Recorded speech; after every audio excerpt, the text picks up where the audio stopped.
نحمده ونصلي على رسوله الكريم أما بعد فأعوذ بالله من الشيطان الرجيم بسم الله الرحمن الرحيم رب اشرح لي صدري ويسر لي أمري واحلل عقدة من لساني يفقهوا قولي ربي زدني علما ربي زدني علما ربي زدني علما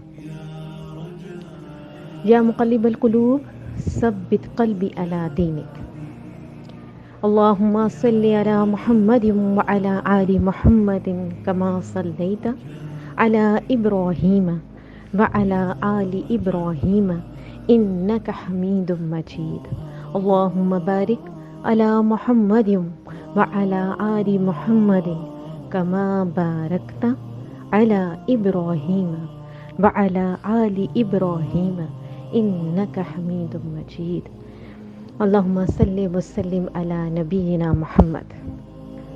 تمام بہنوں کو ایک دفعہ پھر السلام علیکم ورحمۃ اللہ وبرکاتہ۔ امید ہے اللہ کی ذات سے کہ اللہ سبحانہ و تعالیٰ نے آپ تمام بہنوں کو صحت اور ایمان کی بہترین حالتوں میں رکھا ہوگا۔ اللہ سبحانہ و تعالیٰ مجھے اور آپ کو اپنے دین کے لیے سلیکٹ کریں اور ہماری نیتوں کو خالص کر لیں۔ اللہ سبحانہ و تعالیٰ مجھے اور آپ کو اپنے چہرے کے لیے خالص کر لیں۔ انما الاعمال بالنیات، تمام اعمال کا دار و مدار نیتوں پر ہے۔ اے اللہ ہماری نیتوں میں جو فطور ہے ان کو پاک کر کے ہمیں دین اسلام میں داخل کر دیں، آمین اللہم آمین یا ارحم الراحمین۔ پیاری بہنوں، جیسے کہ ربیع الاول پہ ہمارا ایک سلسلہ چل رہا تھا، اس پہ ہم نے تھوڑا سا ایک طرح انٹرو تھا ہمارا وہ، اور اب ہم تھوڑا سا اس پہ بہت زیادہ، بلکہ تھوڑا نہیں تھوڑا زیادہ غور و فکر کریں گے۔ یہ بدعات اور خرافات نے کیسے جنم لیا، یہ کیوں ہوا؟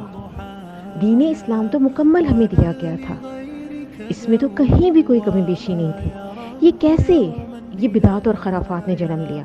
اب ہم اس پر تھوڑا غور و فکر کریں گے۔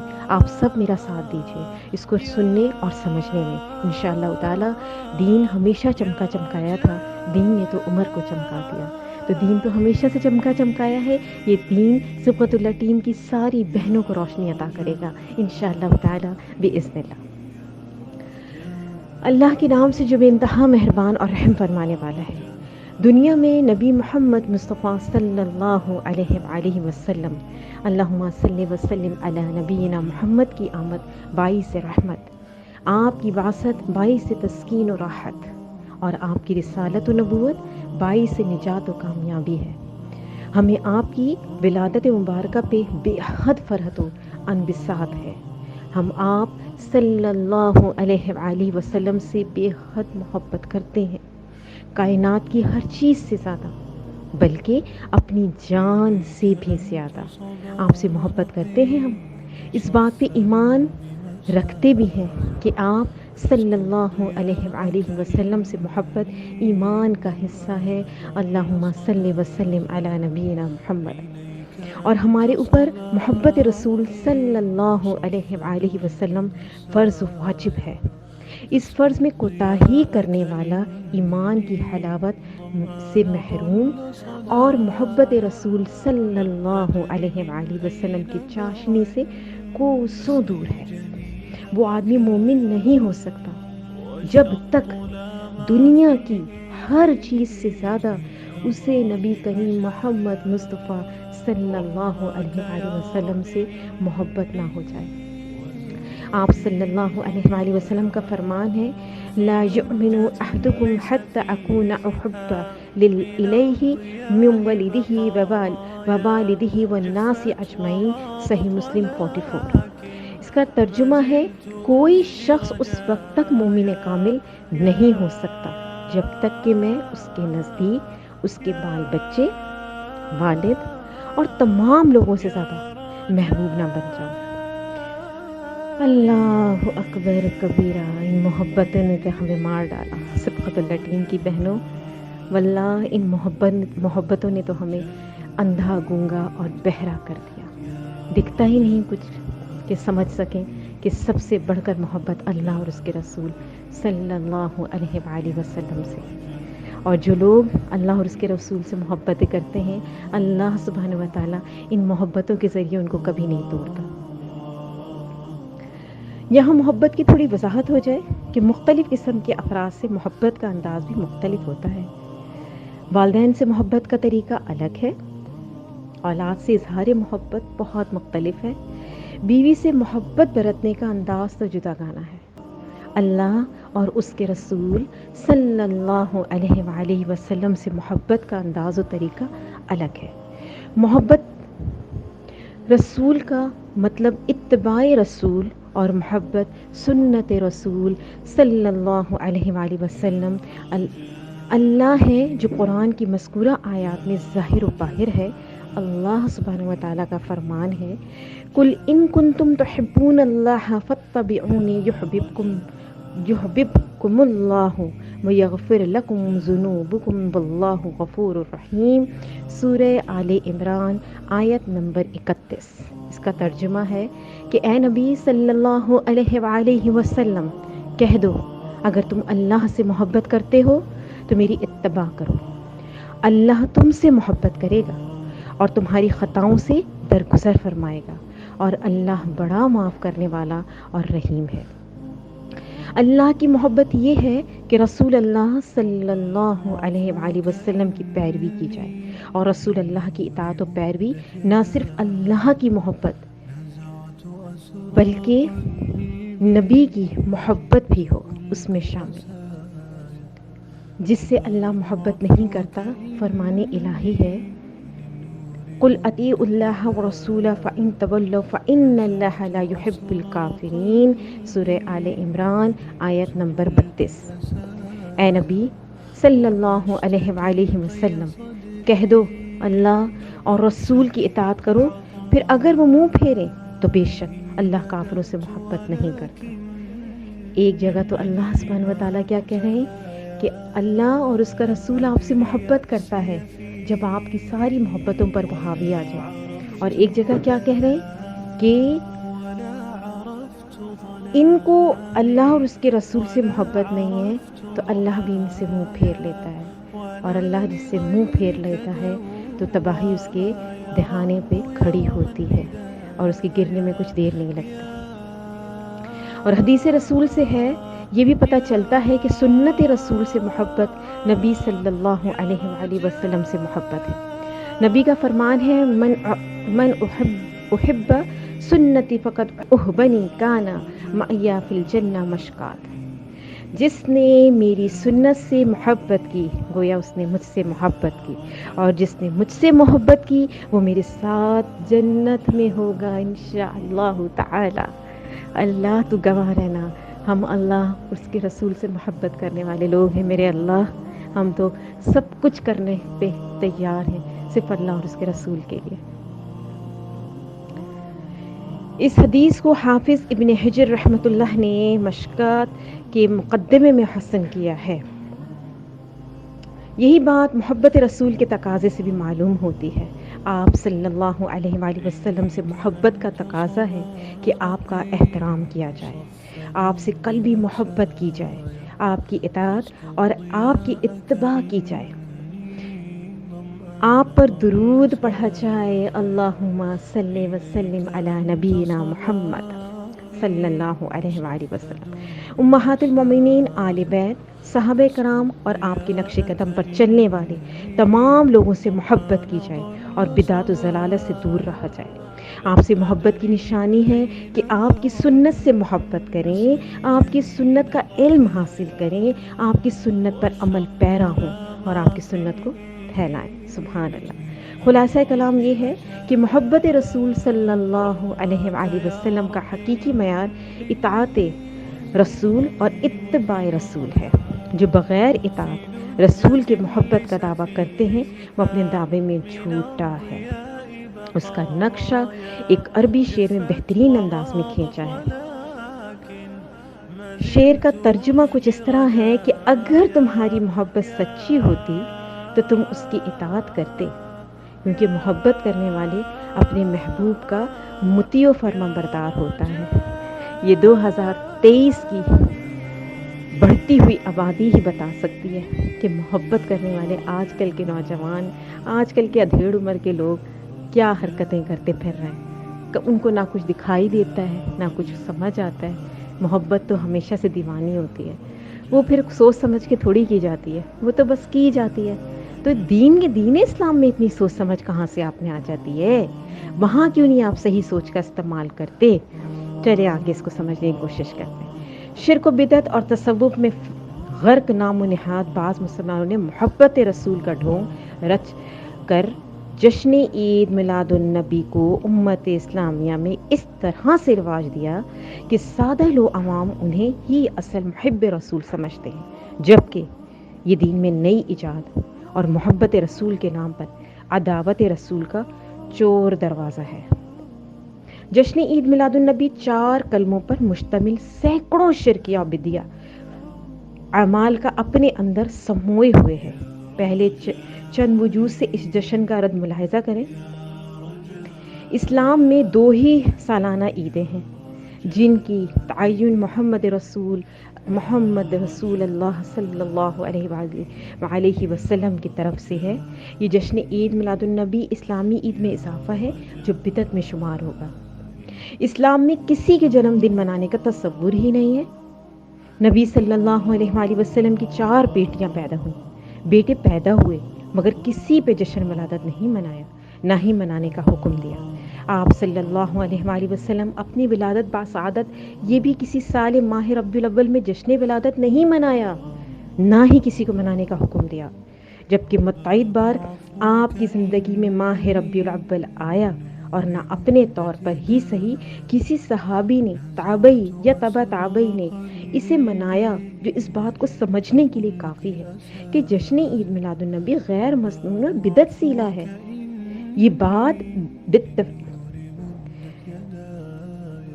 بات باتفاق رائے متعین ہے کہ آپ صلی اللہ علیہ وآلہ وسلم کی وفات 12 ربیع الاول کو ہوئی، مگر تاریخ پیدائش میں اہل علم اور اہل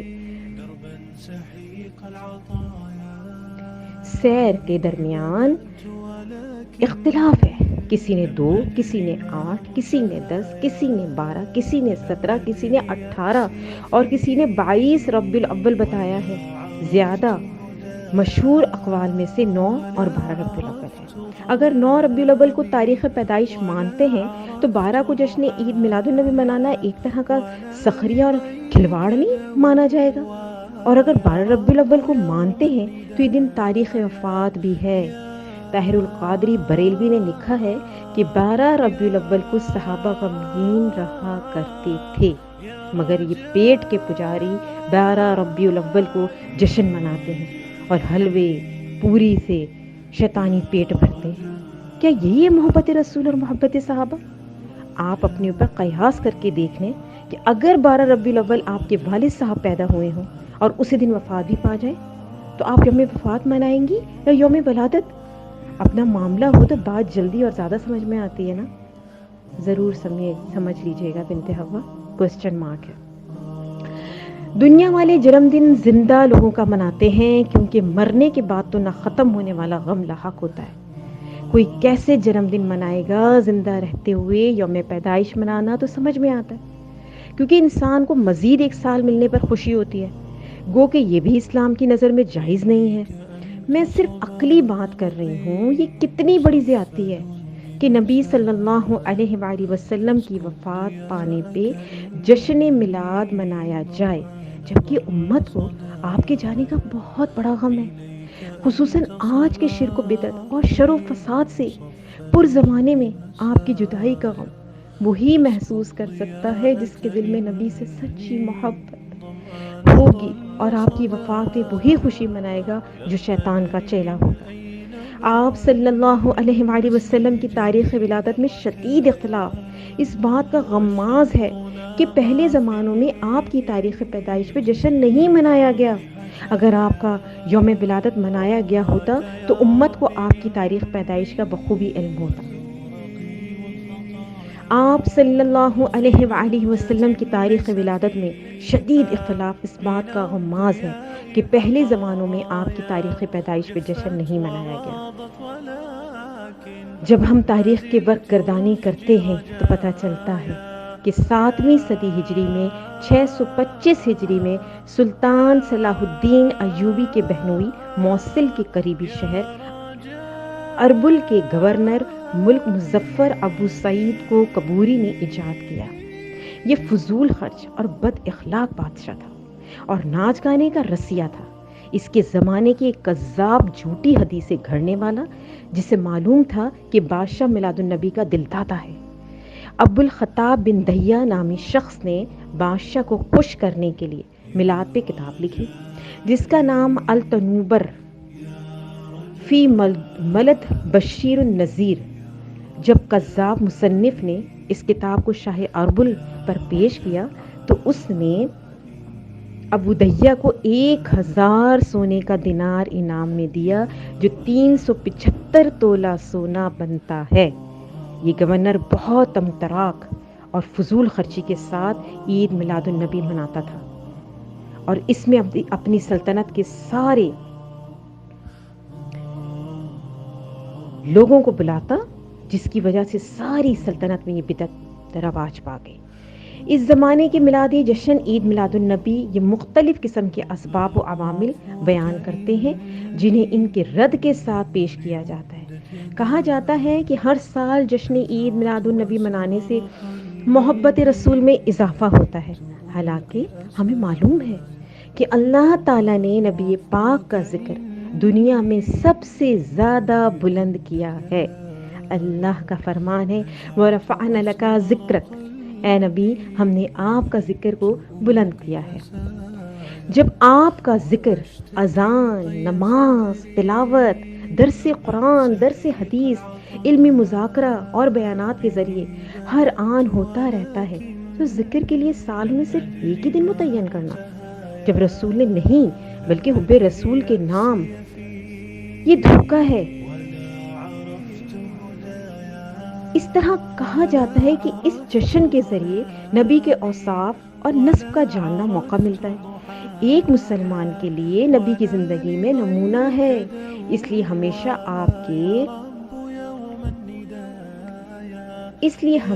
آپ کے سنن اور اوصاف کو جاننا ہے، تاکہ ان اوصاف کو ہم بھی حامل بنیں۔ جو اوصاف و نسب کے جاننے کے لیے سال میں ایک دن متعین کرتے ہیں، ان کے پاس جشن میلاد سے دنیاوی غرض تو ہوگی مگر دینی غرض نہ ہوگی، اور جب دینی غرض نہ ہو تو حب رسول کا دعویٰ کیسا دعویٰ۔ اس طرح یہ بھی کہا جاتا ہے کہ اس دن ذکر کرنے، تلاوت کرنے، درود پڑھنے اور اظہار محبت کرنے اور صدقات و خیرات کرنے کا موقع ملتا ہے۔ یہ سارے جشن عید میلاد النبی منانے کے جھوٹے بہانے ہیں، ان سے صرف دنیاوی غرض ہے۔ میں نے اوپر بھی کہا نا کہ نبی کریم صلی اللہ علیہ وسلم کی ذات گرامی ایک مومن کے لیے نمونہ ہے۔ ایک مومن ہونے کی حیثیت سے ہمیں سدا آپ کا ذکر کرنا چاہیے، آپ پر درود پڑھنا چاہیے، اللہم صلی وسلم علی نبینا محمد۔ آپ سے اور آپ کی سنت سے محبت کا اظہار کرنا چاہیے اور فقراء و مساکین میں صدقات و خیرات عام کرنے چاہیے۔ انکار خیر کے لیے سال کا ایک دن متعین کرنا جہاں دین میں نئی ایجاد بدعت ہے۔ اس طرح یہ بھی کہا جاتا ہے کہ اس دن ذکر کرنے، تلاوت کرنے، درود پڑھنے، یہ سب چیزیں ایک دن متعین کرنا بدعت اور خرافات ہے۔ میلاد شریف تینوں زمانوں میں کسی نے نہ کیا اور بعد میں یہ ایجاد ہوا۔ گویا جشن عید میلاد النبی نہ تو نبی صلی اللہ علیہ وآلہ وسلم کے زمانے میں تھا اور نہ ہی صحابہ کرام کے زمانے میں تھا اور نہ ہی تبع تابعین کے زمانے میں تھا۔ یہی مصنف اپنی اس کتاب صفحہ 204 پر بدعت کی تعریف کرتے ہوئے لکھتے ہیں کہ وہ اعتقاد یا وہ اعمال جو کہ حضور صلی اللہ علیہ وآلہ وسلم کے زمانے حیات ظاہری میں نہ ہو، بعد میں ایجاد ہوئے۔ بریلوی مصنف کے ان دونوں عبارتوں کا خلاصہ اور مطلب یہ ہوا کہ جشن عید میلاد النبی نہیں منانا اور نہ منایا جائے، یہ نبی کے بعد کی ایجاد ہے، اس وجہ سے بدعت ہے اور بدعت ضلالت، یہی ضلالت ہے اور ضلالت جو ہے وہ جہنم کا راستہ ہے۔ وکل محدثی بدعۃ وکل بدعت ضلالہ وکل ضلالۃ فی النار، اور نئی ایجاد بدعت ہے اور ہر بدعت گمراہی ہے اور ہر گمراہی جہنم میں لے جانے والی ہے۔ اس میلاد میں انجام دیے جانے والے شرکیہ، بدعہ اور امور کو بھی دیکھیں کہ ان کا اسلام سے اور محبت رسول سے کیا واسطہ ہے۔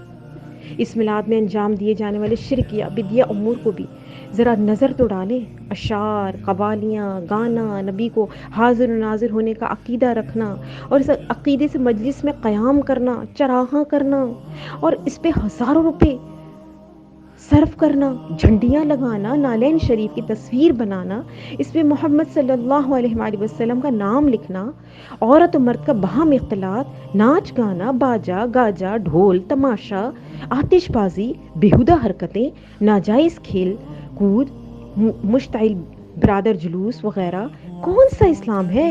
اور کیا یہ محبت رسول ہے؟ یہاں عمل کی قبولیت کے متعلق معیار بھی جان لیں تاکہ معیار پر جشن عید میلاد النبی کو پرکھ کر دیکھ سکیں۔ اللہ کے ہاں عمل کی قبولیت کے لیے 3 شرائط ہیں۔ پہلی شرط، عمل میں اخلاص پایا جائے۔ جشن عید میلاد النبی میں اخلاص کا فقدان ہے۔ یہ صرف دنیا کو دکھانے کے لیے ایک قسم کی نوٹنکی ہے۔ اس میں شرک و کفر کا انجام دینا اپنی جگہ۔ اور دوسری شرط، عقیدہ توحید کا پایا جانا۔ میلادیوں کا عقیدہ ہے کہ نبی وفات نہیں پاتے ہیں، وہ حاضر و ناظر ہیں۔ آپ صلی اللہ علیہ وآلہ وسلم کو عالم الغیب مانتے ہیں، آپ کو حاجت روا سمجھتے ہیں۔ ان کے علاوہ بہت سے کفریہ و شرک کے عقائد ان کے ہاں پائے جاتے ہیں۔ تیسری شرط، عمل کا سنت کے مطابق ہونا۔ جشن عید میلاد النبی سنت کی مخالفت ہے کیونکہ سنت سے اس کی کوئی دلیل نہیں ہے۔ آخری کلام یہ ہوا کہ جشن عید میلاد النبی منانا بدعت و مروجہ ہے جو 625 ہجری میں ایجاد کی گئی۔ اس میں حب رسول کی کوئی بات نہیں پائی جاتی ہے۔ یہ حب رسول کے نام پر سراسر دھوکہ، فراڈ، دنیا طلبی، بدعات سمیٹنا، فروغ دینا ہے۔ اللہ تعالی ہم سب کو اللہ کے رسول صلی اللہ علیہ وسلم سے ایسی جھوٹی محبتیں کرنے والا نہ بنائے۔ ہمیں اللہ اور اس کے رسول کے لیے حق کے راستے پہ چلنے والا بنا دے۔ کلام آخر یہ ہوا کہ جشن عید میلاد النبی منانا بدعت مروجہ ہے جو 625 ہجری میں ایجاد کی گئی۔ اللہ تعالی ہم سب کو محبت رسول کے اس جھوٹے دعوے اور جھوٹے دعوے داروں سے بچائے۔ آمین، اللہم آمین یا ارحم الراحمین۔ یہ بتانا بہت ضروری تھا۔ یہ بہت زیادہ تو لمبا نہیں ہے لیکن تھوڑا ہے، اس کو سمجھنا ضروری ہے تاکہ جہالت کے اندھیرے سے صفوت اللہ ٹیم کی تمام بہنیں نکل سکیں اور روشنی چاروں طرف ان کے چھا جائے، اور ہم سب کے لیے اللہ سبحانہ و تعالیٰ جنت کے راستے آسان کر دیں۔ دعاؤں میں صفوت اللہ ٹیم کو یاد رکھیے گا۔ انشاءاللہ پھر حاضر ہوں گے ایک نئے ٹاپک کے ساتھ، ایک نئی جذبے کے ساتھ، ایک نئی ہمت اور حوصلے کے ساتھ کہ اللہ سبحانہ و تعالیٰ ہم سے بہت محبت کرتے ہیں انشاءاللہ تعالیٰ۔ السلام علیکم ورحمۃ اللہ وبرکاتہ۔ جزاکم اللہ خیرا کثیرا فی دنیا والآخرہ واحسن الجزاء فی امان اللہ۔ لم أدر من أين بعد أسقي جنين الركايا والشط لا ما فيه يطوي اللظى في حشايا